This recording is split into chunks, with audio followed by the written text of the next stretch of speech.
Hello दोस्तों, मेरा नाम है मनीष बंजारा। आज हम बात करेंगे राजस्थान की झीलों के बारे में। जो राजस्थान में कितनी झीलें होती है, कौन कौन से झीलों में पाई जाती है, खारे पानी की, मीठे पानी की, अपन सबके बारे में अपन चर्चा करेंगे। ये जो वीडियो है आपके लिए राजस्थान पुलिस, रीट व पशु परिषद, जेलर, जेल पेरी, RSSI सबके लिए आपके लिए बहुत इंपॉर्टेंट क्लास है राजस्थान की झीलें, जो आपको जनरल बेस के ऊपर भी आपको याद रखना चाहिए। आगे अपन बढ़ते हैं। राजस्थान की झीलें।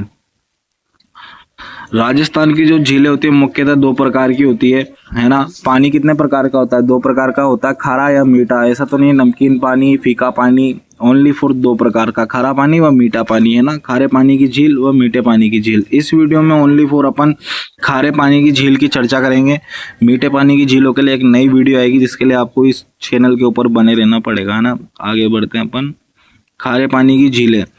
खारे पानी की झीलें, जो राजस्थान में सर्वाधिक खारे पानी की झीलें पाई जाती है। भारत में एकमात्र ऐसा राज्य है जहां पर खारे पानी की झील सर्वाधिक पाई जाती है। खारे पानी की जो झील होती है 33 सागर का अवशेष होता है। जो पेंजिया व गोंडवाना लैंड के जो बीच का जो महासागर था उसे 33 सागर ही बोला जाता था। सर्वाधिक खारे पानी की झीलें जो डीडवाना कुचामन जिले में है। इससे पहले नागौर जिले में थी, अब नए जिले बनने के बाद डीडवाना कुचामन जिले में सर्वाधिक खारे पानी की झीलें आ चुकी है। अपन आगे बढ़ते हैं। चल के नहीं आई, मतलब वो अलग कर दिया तो इसलिए हो गया। सांबर झील फुलेरा। सांबर झील फुलेरा जयपुर ग्रामीण में स्थित है। राज्य की सबसे बड़ी झील व भारत की दूसरी सबसे बड़ी खारे पानी की झील है। सबसे बड़ी भारत की जो है वो चिल्का झील है। ये देखो नोट पे लिख रहा है, नोट लगाकर। भारत की सबसे बड़ी खारे पानी की झील है चिल्का, उड़ीसा में। और उसके बाद है सांबर झील। कौन सी है? सांबर झील। आगे बढ़ते हैं अपन। ये देख लो आप, सांबर झील, और ये है चिल्का झील। आगे बढ़ते हैं। सांबर झील राजस्थान के मुख्यतः 3 जिलों में है। जयपुर ग्रामीण, डीडवाना कुचामन, अजमेर जिलों में फैली हुई है। लंबाई है इसकी 32 किलोमीटर, चौड़ाई है 3 से 15 किलोमीटर, है ना। आपको ध्यान रखना है। सांबर झील का जो 27 व 29 डिग्री अक्षांश व 74 से 75 डिग्री पूर्वी देशांतर के मध्य स्थित है ना। ये आपको ध्यान रखना, उत्तर पूर्व में ही स्थित है ये सांबर झील। आप मैप में देख सकते हो। इस सांबर झील कुछ इस प्रकार से दिखती है। यहाँ जयपुर आ गया, ये डीडवाना कुचामन, ये अजमेर, है ना। 3 जिलों में मुख्यतः ये पाई जाती है। आगे बढ़ते हैं अपन। सांबर नदी के अंदर, सांबर झील के अंदर, मैं नदी बोल रहा था इसको, है ना। सांबर जो झील है उसके अंदर 4 नदियों का जल आता है। मतलब जो सांबर झील है ना उसके अंदर 4 नदियों का जल गिरता है। कौन कौन सी? पहली तो है खारी, जो डीडवाना कुचामन की तरफ से आती है। नागौर जिले वो डीडवाना कुचामन जिले की तरफ से आती है। दूसरी है मैथा, जो उत्तर दिशा से आती है। तीसरा खंडेल, जो सिक्कर की तरफ से आती है। रूपनगढ़, जो दक्षिण दिशा से आती है। आगे अपन बढ़ते हैं।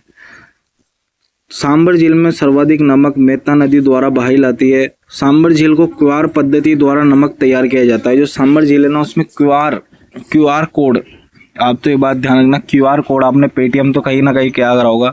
सांबर झील में क्यूआर पद्धति से ही नमक तैयार किया जाता है। ये देख लो, क्यूआर पद्धति इस प्रकार की होती है। आगे अपन बढ़ते हैं। सांबर सोल्ट लिमिटेड 1964, ये हिंदुस्तान सोल्ट लिमिटेड द्वारा एक सहायक कंपनी है ना। इसमें सांबर नदी द्वारा कार्य उत्पन्न है। इसमें सांबर झील के द्वारा, नदी, बार बार नदी निकल रहा है। आप तो बस ध्यान रखना है कि नदी को झील समझ लेना, है ना। केंद्र में 60% व राज्य की 40% की हिस्सेदारी है। हिंदुस्तान सोल्ट लिमिटेड की सहायक कंपनी सांबर लिमिटेड, जिसकी हिस्सेदारी 60% व 40% है ना। आगे बढ़ते हैं अपन।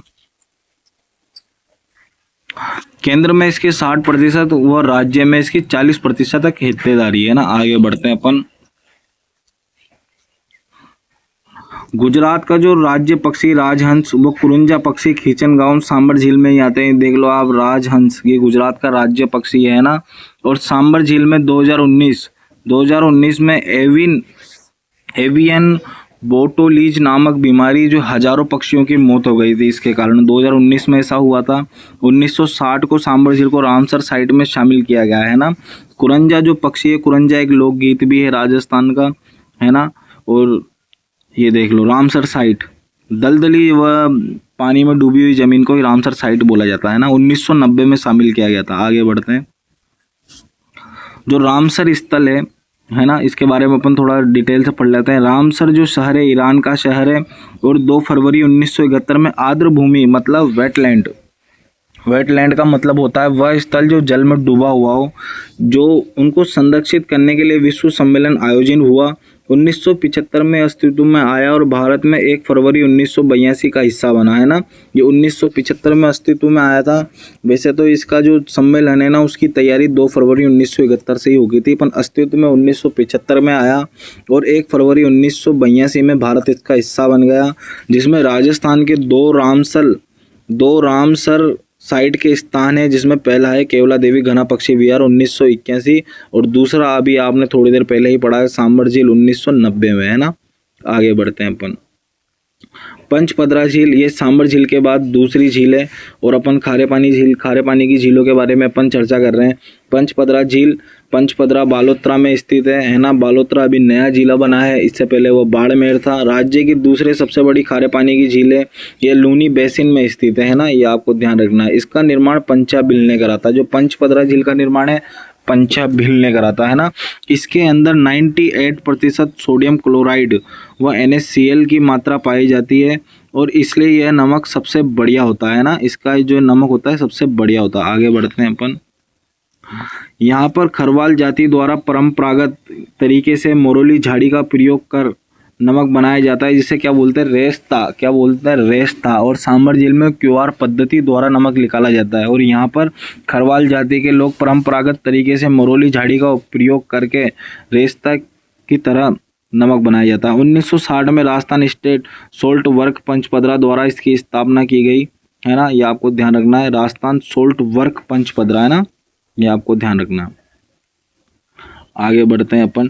डीडवाना कुचामन, जिसमें डीडवाना झील स्थित है, यह नमक खाने योग्य नहीं है। जो इसका नमक है खाने योग्य नहीं है। क्यों? क्योंकि इसमें फ्लोराइड की मात्रा अधिक होने के कारण इसको खाया नहीं जा सकता। इसका जो नमक है इसका उपयोग कागज व चमड़ा उद्योग के लिए किया जाता है ना।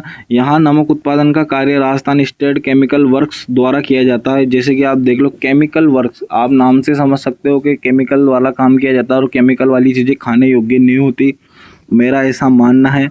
अगर आपके क्वेश्चन आ जाए कि राजस्थान स्टेट केमिकल वर्क्स में कहाँ पर नमक उत्पादन किया जाता है, तो वो डीडवाना झील में किया जाता है ना।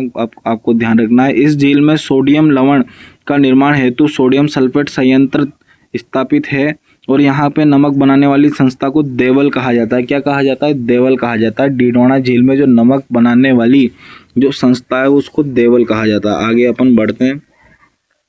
खारे पानी की जो अन्य झीलें उसके बारे में अपन चर्चा कर लेते हैं। लूण कनकसर झील बीकानेर में स्थित है, ये आपको ध्यान रखना है। ताल छापर झील सुजानगढ़ चूरू में स्थित है। ताल छापर एक अभ्यारण्य भी है। कावोद झील जैसलमेर में स्थित है ना, और रेवासा झील सीकर में स्थित है, आपको ध्यान रखना है।